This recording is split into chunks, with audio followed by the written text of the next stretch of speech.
विधायकों ने बढ़ाया संघ का टेंशन, हार के डर ने बढ़ाई उलझन, खास सर्वे ने उड़ाई नींद, कैसे मिलेगी 2023 में जीत। नमस्कार, मैं हूं हरीश देवेकर और आप देख रहे हैं न्यूज स्ट्राइक। जीत का सवाल इस बार बीजेपी को दहला रहा है। बीजेपी किसी भी कीमत पर मध्य प्रदेश को अपने हाथ से निकलने नहीं देना चाहती। दिग्गजों ने सारी ताकत झोंक दी है। युवा और महिलाओं से लेकर सारे वर्गों के समीकरण साधने की भी पूरी कोशिश है, लेकिन कोई सर्वे रिपोर्ट बीजेपी का फेवर नहीं कर रही। एक के बाद एक होने वाले इंटरनल सर्वे तो बीजेपी का पारा हाई कर ही रहे थे। अब संघ के माथे पर भी बल पड़ने लगे हैं, क्योंकि संघ की रिपोर्ट में और भी ज्यादा चौंकाने वाले फैक्ट्स निकल कर सामने आए। जीत के लिए बीजेपी हर तरह के पापड़ बेलने को तैयार है। मध्य प्रदेश पार्टी के लिए कितना अहम है, इसका अंदाजा इसी बात से लगा लीजिए कि यहां पार्टी लाइन को दरकिनार कर बीजेपी नतमस्तक भी होने को तैयार है और हो भी चुकी है। प्रीतम लोधी इसका सबसे बड़ा उदाहरण है, जिनकी वजह से चंबल और बुंदेलखंड में हालात खराब हो रहे थे। इसके अलावा युवाओं और महिलाओं पर सीएम शिवराज सिंह चौहान बड़ा दांव खेल ही चुके हैं। आदिवासी, एससी, एसटी और ओबीसी को पक्ष में लाने के लिए भी बड़े बड़े जतन हो रहे हैं। इसके बावजूद आंकड़े बीजेपी के पक्ष में जाने को तैयार नजर नहीं आ रहे। ये हालात तब हैं जब बीजेपी ने चुनावी तैयारियों के लिए पूरी ताकत झोंक दी है और बीजेपी के सामने खड़ा विपक्ष यानी कांग्रेस अभी पूरी तरह खामोश नजर आ रही है।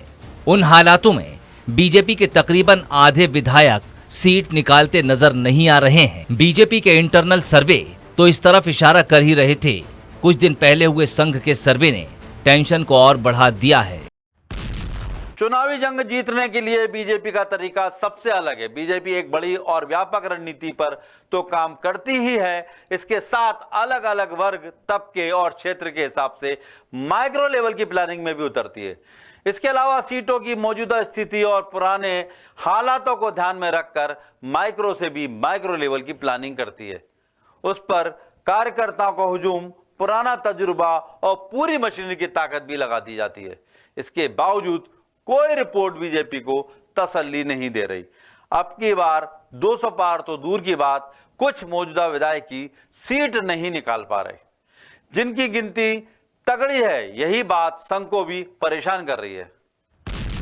अगर हम ये कहें कि बीजेपी पूरी गाड़ी है और संघ उसका इंजन, तो कुछ गलत नहीं होगा। चुनावी मौसम में हर बार बीजेपी की गाड़ी को रफ्तार देने का काम संघ का इंजन ही करता है। इस बार प्रदेश का हाल देखकर बीजेपी का इंजन ही अटक गया है। हालांकि ये इंजन दुरुस्त होने और रफ्तार पकड़ने में देर नहीं लगाएगा, ये भी माना जा सकता है, लेकिन ताज़ा हालात परेशान करने वाले हैं। एक इंटरनल सर्वे ने संघ की नींद भी उड़ा दी है। इस रिपोर्ट के मुताबिक मध्य प्रदेश और छत्तीसगढ़ के 40% से ज्यादा विधायकों का हाल बहुत बुरा है। इस रिपोर्ट के बाद संघ के पदाधिकारी खुद मैदान में उतरने पर मजबूर हो गए हैं और मोर्चा संभाल रहे हैं।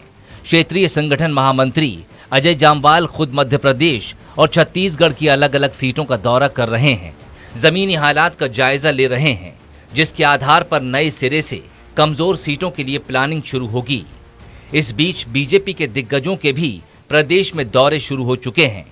इन हालात को देखते हुए ये कहा जा सकता है कि बीजेपी को अब यह अंदाजा हो चुका है कि अकेला एक नेता या रणनीति की बदौलत वो मध्य प्रदेश में सत्ता पर काबिज नहीं हो सकती। कि संघ बहुत सारे यहाँ कार्यक्रम कर रहा है और संघ तो हमेशा भारतीय जनता पार्टी के लिए करता ही है। संघ के बिना तो संभव होता नहीं है।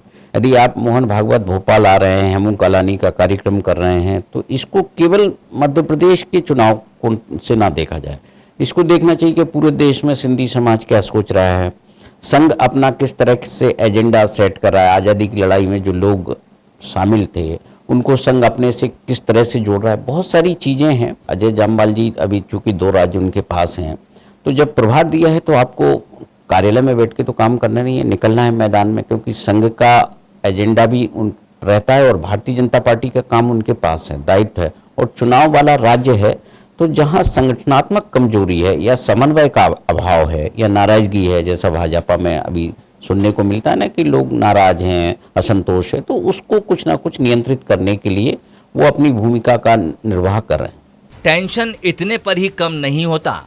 40% विधायकों का हाल बुरा है और उन सीटों पर बदलाव तय है। इसके अलावा जो सीटें बीजेपी ने 2018 में गंवा दी थीं, उनके हालात भी इस बार खराब हैं। इन सीटों को आकांक्षी सीटें करार कर यहां संघ के नेताओं सहित सांसदों और विधायकों को भी एक्टिव कर दिया गया है। सबकी रिपोर्ट यही इशारा कर रही है कि अब भी कई सीटें डेंजर जोन में हैं। नहीं, भारतीय जनता पार्टी का एक एक सीट पर फोकस रहता है। हमारा कभी भी इस आधार पर फोकस नहीं रहता है कि सीट जीती हुई है हारी है। हम सबका साथ सबका विश्वास हमारा नारा है, हमारा संकल्प है। सभी सीटों पर पूरे प्रदेश पर हम एक जैसा ध्यान देते हैं, लेकिन हमारी जो हारी सीट जिसे हम आकांक्षी सीट बताते हैं उसको लेकर भी हम लगातार काम करते हैं कि हम इतनी योजनाएं चला रहे हैं, हम जनता के लिए इतने काम कर रहे हैं, तो क्या कारण है कि जनता का हमको समर्थन नहीं मिला, तो क्या कारण है, उन कारणों पे भी हम ध्यान देते हैं और कोशिश करते हैं कि वहाँ की जनता हमारे साथ हो और इस चुनाव में हमें अपेक्षित परिणाम मिले और भारतीय जनता पार्टी विजय, इसको लेकर विशेष ध्यान देते हैं। उसको लेकर हमने प्रभारी भी बनाए हुए हैं, लेकिन हमारा फोकस एक जैसा 230 विधानसभा सीटों पर। इस रिपोर्ट के बाद बीजेपी और संघ में बैठकों का दौर जारी है। माना जा रहा है कि दिग्गजों के दौरों की संख्या भी इन्हीं रिपोर्ट्स के बाद बढ़ा दी गई है। इसी से जुड़ा आज का हमारा सवाल है, मध्य प्रदेश में हारी हुई सीटों को क्या बीजेपी कांग्रेस से वापस ले सकेगी? जवाब के लिए आपके पास 3 ऑप्शन हैं, हाँ, नहीं या फिर कह नहीं सकते। आप हमारे सोशल मीडिया अकाउंट यानी फेसबुक, यूट्यूब, इंस्टाग्राम और ट्विटर पर इसका जवाब दे सकते हैं। पिछली बार हमने आपसे पूछा था, क्या तजुर्बेकार नेताओं के भरोसे बीजेपी कांग्रेस को शिकस्त दे पाएगी? इस सवाल के जवाब में 30% लोगों ने कहा हाँ, 65% ने कहा नहीं, 5% बोले कह नहीं सकते। नवंबर में 3 राज्यों के चुनाव हैं, मध्य प्रदेश, राजस्थान और छत्तीसगढ़। इसमें सिर्फ मध्य प्रदेश में बीजेपी का विजय, लेकिन ये सरकार भी बहुत खींचतान और जोड़ तोड़ करके बनाई गई है। अब इसे 2023 में बनाए रखना एक बड़ी चुनौती साबित हो रही है। विकास यात्रा के दौरान दिखी लोगों में नाराजगी से बीजेपी की स्थिति का अंदाजा लगाया ही जा सकता है। अब संघ की रिपोर्ट ने भी और टेंशन बढ़ा दिया है। डेंजर जोन से बाहर निकलने के लिए डैमेज कंट्रोल की कवायदें शुरू हो चुकी हैं। ये कोशिशें बीजेपी की आकांक्षाओं को पूरा कर पाएंगी या नहीं, देखना दिलचस्प होगा। नमस्कार।